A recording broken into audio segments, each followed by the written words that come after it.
Hello student, आप सभी का स्वागत है हमारे यूट्यूब चैनल पर। तो आप आज हमारा नया टॉपिक है प्रकाशिकी। प्रकाशिकी होता क्या है और यह प्रकाश के अंतर्गत आता है। प्रकाशिकी में हम परावर्तन, अपवर्तन, पूर्णांतरिक परावर्तन आदि का अध्ययन करते हैं। और एग्जामों में जितनी भी कंपटीशन एग्ज़ाम होती है और इसी पार्ट से बहुत अधिक प्रश्न पूछे जाते हैं। तो हम इसमें सर्वप्रथम बात करते हैं कि प्रकाश का परावर्तन होता क्या है। इसके बाद हम इसमें इसके नियमों के बारे में पढ़ेंगे। इसके बाद इसके उदाहरण क्या होते हैं और ये कहाँ कहाँ पर इसका उपयोग किया जाता है। तो सर्वप्रथम हम प्रकाश का परावर्तन के बारे में पढ़ते हैं कि ये प्रकाश के परावर्तन की घटना होती क्या है। तो ये प्रकाश की जो परावर्तन की घटना होती है,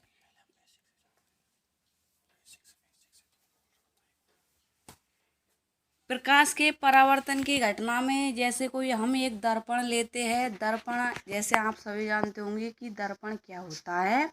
जब किसी हम कांच पर एक तरफ पॉलिश कर देते हैं तो उसका एक भाग परावर्तक पृष्ठ की तरह और दूसरा भाग अपारदर्शक पृष्ठ की तरह कार्य करता है। तो प्रकाश का परावर्तन की जो घटना होती है वो दर्पणों में संपन्न होती है। प्रकाश के परावर्तन की घटना में जब हम किसी प्रकाश की किरण को किसी तल से या दर्पण पर आपतित करते हैं तो प्रकाश की किरण वापस उसी माध्यम में चली जाती है। तो उस घटना को प्रकाश का परावर्तन कहते हैं। परावर्तन समतल तल पर होता है। कोई एक दर्पण लीजिए और उस पर हम टॉर्च जलाइए, तब देखिए कि जो टॉर्च की प्रकाश की किरण है वो वापस उसी माध्यम में चली जाती है। जब दर्पण में हम अपना प्रतिबिंब देखते हैं तो वो परावर्तन के कारण ही होता है। प्रकाश का परावर्तन चमकदार वस्तु के कारण होता है। जैसे ध्वनि की परावर्तन में ध्वनि सुनाई देती है। हवा, जल की तरंगे, प्रकाश तथा अन्य विद्युत चुंबकीय तरंगों का परावर्तन। इसके बाद हम बात करते हैं कि परावर्तन के नियम। परावर्तन के नियमों में क्या होता है, जैसे दर्पण पर हम प्रकाश की किरण आपतित करवाते हैं तो वह एक ही बिंदु पर आपतित होती है तथा वह जितने कोण से आपतित होती है उतने ही कोण से अविलंब के साथ परावर्तित हो जाती है। और जो परावर्तन की घटना होती है उस पर आवृत्ति और तरंग दैर्ध्य का कोई प्रभाव नहीं पड़ता है। तो प्रकाश के परावर्तन के दो नियम होते हैं, लेकिन इन नियमों को जानने से पहले हम कुछ परिभाषा का ज्ञान होना जरूरी है। कैसे पहचाने कि कौन सी किरण और कौन सा कोण है, तो चलिए इन नियमों और परिभाषा के बारे में विस्तार से समझते हैं। प्रथम नियम में आपतित किरण, परावर्तित किरण तथा आपतन बिंदु पर अविलंब, यह तीनों एक ही तल में होते हैं। प्रकाश जिस माध्यम से होकर जाता है उसे आपतित किरण कहते हैं और जिस माध्यम से होकर वापस जाता है उसे परावर्तित किरण कहते हैं तथा जिस बिंदु से टकराते हैं उसे आपतन बिंदु कहते हैं। किसी तल के बिंदु पर खींचे लंब को अभिलंब कहते हैं। द्वितीय नियम, आपतन कोण और परावर्तन कोण दोनों आपस में बराबर होते हैं। तो जैसे कोई प्रकाश की किरण दर्पण पर आपतित होती है तो उसमें आपतन कोण I तथा परावर्तन कोण R का मान आपस में समान होते हैं। यह परावर्तन के द्वितीय नियम के अंतर्गत आता है। आपतन बिंदु पर खींचे अभिलंब और आपतित किरण के बीच के कोण को आपतन कोण कहते हैं। परावर्तित किरण और आपतन बिंदु पर खींचे अभिलंब के बीच के कोण को परावर्तन कोण कहते हैं, जिसे हम R से प्रदर्शित करते हैं। इसके बाद हम बात करते हैं कि प्रकाश का अपवर्तन। प्रकाश का अपवर्तन क्या होता है। जिस प्रकार हमने प्रकाश के परावर्तन के बारे में समझा कि कोई प्रकाश की किरण एक माध्यम में दर्पण पर आपतित होती है तो वह उसी माध्यम में उसी दर्पण से वह परावर्तित हो जाती है। लेकिन जो प्रकाश के अपवर्तन की घटना होती है यह दो माध्यमों में संपन्न होती है। हमारे पास जो दो माध्यम लिए जाते हैं उनमें एक समांगी होता है और एक माध्यम इसमें सघन होता है और दूसरा माध्यम इसमें विरल होता है। जो सघन माध्यम होता है इसमें कण पास पास पाए जाते हैं तथा इसमें प्रकाश का वेग जो है कम पाया जाता है, जबकि जो दूसरा माध्यम होता है विरल उसमें कण दूर दूर पाए जाते हैं तथा उसमें प्रकाश की जो वेग होता है, प्रकाश की जो चाल होती है वो अधिक पाई जाती हैं। तो प्रकाश के जो अपवर्तन की घटना होती है वो लेंसों में संपन्न होती है।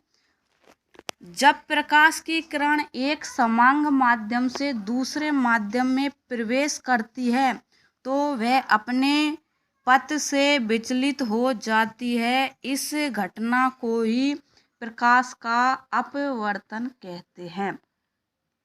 जल से भरा एक कांच का गिलास ले, उसमें पेंसिल डाले, फिर देखे कि पेंसिल जल में टेढ़ी दिखाई देती है। उसी तरह प्रकाश जल में अपने दिशा से विचलित हो जाती है। यह घटना अपवर्तन के कारण होती है। जिस प्रकार हमने इससे पहले परावर्तन के नियम देखे थे उसी प्रकार जो अपवर्तन का नियम होता है यह एक नियम तो इसमें सेम होता है, जबकि जो दूसरा नियम होता है अपवर्तन का जिसे हम स्नेल के नियम से भी जानते हैं। तो हम इसमें देखते हैं कि प्रकाश के अपवर्तन के दो नियम होते हैं। इन दोनों नियमों के बारे में विस्तार से समझते हैं। प्रथम नियम है कि आपतित किरण और अपवर्तित किरण तथा आपतन बिंदु पर अभिलंब यह तीनों एक ही तल में होते हैं। आपतित किरण और अभिलंब के बारे में ऊपर बताया जा चुका है। आपतित किरण क्या है यह समझते हैं। अपवर्तित किरण क्या है यह समझते हैं। जब किरण एक माध्यम से दूसरे माध्यम में प्रवेश करती है तो वह अपवर्तित किरण कहलाती है। द्वितीय नियम आपतन कोण की जा साइन ई वह अपवर्तन कोण की जा का अनुपात दोनों माध्यमों के अनुपात के बराबर होता है तथा पहले माध्यम के सापेक्ष दूसरे माध्यम का अपवर्तनांक कहलाता है, जिसे हम sine I upon sine R बराबर एन के रूप में भी लिख सकते हैं। इसे हम स्नेल के नियम से जानते हैं। जहाँ आई आपतन कोण को प्रदर्शित करता है और परावर्तन कोण आर को प्रदर्शित करता है। इन नियमों को स्नेल का नियम भी कहते हैं। आपतन कोण ऊपर बताया गया है और अपवर्तन कोण क्या है। जब कोई प्रकाश की किरण सघन माध्यम से अभिलंब के साथ 30 डिग्री के कोण पर आपतित होती है तो वह किरण विरल माध्यम से गुजरने के बाद अभिलंब के साथ 30 डिग्री का कोण बनाती है। तो अपवर्तनांक का मान ज्ञात कीजिए या बताइए। तो हमें इस क्वेश्चन में दिया हुआ है कि जो कोण आई का मान है वो 30 डिग्री का दिया हुआ है। तो जब कोई प्रकाश की किरण हम देख रहे हैं कि जो अपवर्तन की घटना होती है वो दो माध्यमों में संपन्न होती है। जब कोई प्रकाश की किरण सघन माध्यम से विरल माध्यम में प्रवेश करती है तो वह अविलंब से दूर की ओर चली जाती है, तथा यदि हम इसके विपरीत माध्यम लें कि जब कोई प्रकाश की किरण विरल माध्यम से सघन माध्यम में प्रवेश करती हैं तो वह अविलंब की ओर झुक जाती है।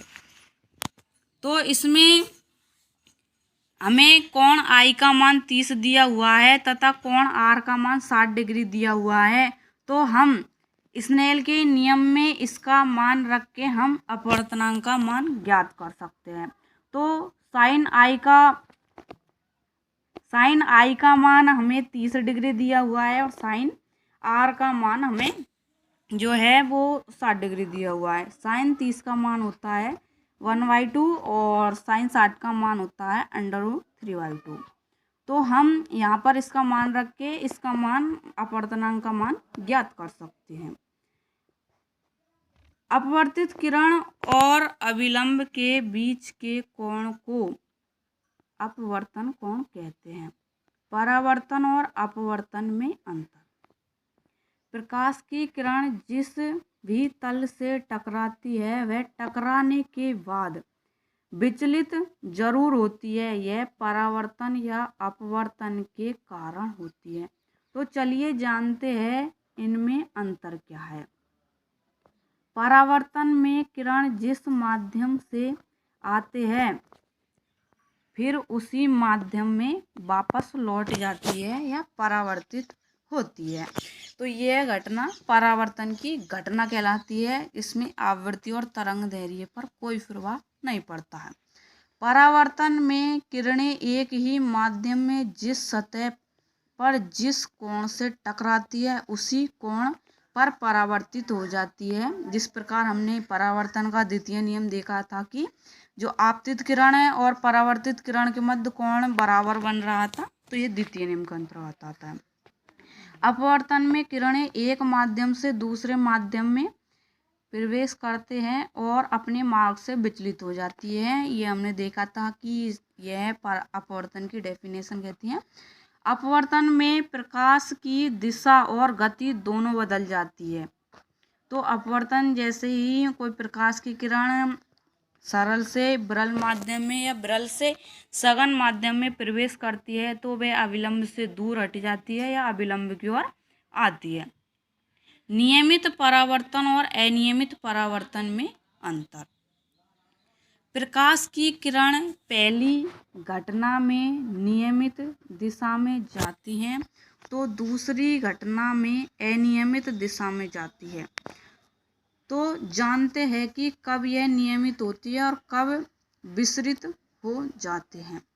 पॉलिश की गई दर्पण और समतल तल पर होने वाले परावर्तन को नियमित परावर्तन कहते हैं।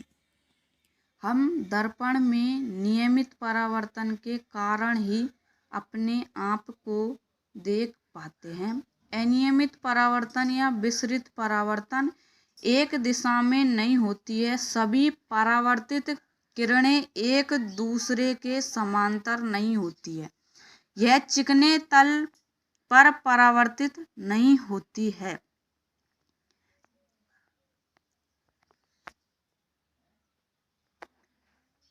तो अभी हमने देखा था कि जो परावर्तन प्रकाश के परावर्तन की जो घटना हो रही थी, तो हमने यहाँ पर एक दर्पण लिया हुआ है जिस पर हमने पॉलिश की हुई है और इसमें एक जो बिंदु दिया हुआ है इसे हम आपतन बिंदु कहते हैं। आपतन बिंदु पर हम कोई प्रकाश की किरण आपतित करवा रहे हैं तो यह अविलंब के साथ आई कोण बनाते हुए आपतित हुई है तथा यह आपतन बिंदु से टकराने के बाद यह परावर्तित हो जाती है। यह परावर्तित आर कोण पर हो जाती है। तो इसमें देखिए कि ये अविलंब के साथ आपतित किरण व परावर्तित किरण के मध्य कोण समान होता है। यदि आपसे पूछा जाए कि आपतित किरण व परावर्तित किरण के मध्य कितने डिग्री का कोण बनेगा तो आप इसका जवाब दे सकते हो कि कोण आई प्लस कोण आर को दोनों को हम ऐड कर देते हैं तो हमारे पास इसका मान आ जाता है। यदि आप सभी से पूछा जाए कि यदि कोई प्रकाश की किरण दर्पण के साथ 30 डिग्री का कोण बनाते हुए आपतित होती है तो बताइए कि वह आपतित किरण व अभिलंब के मध्य कितने डिग्री का कोण बनाएगी। तो आपके इसका जवाब दे सकते हो कि 90 माइनस 30 करोगे तो आपके पास आएगा 60 आंसर।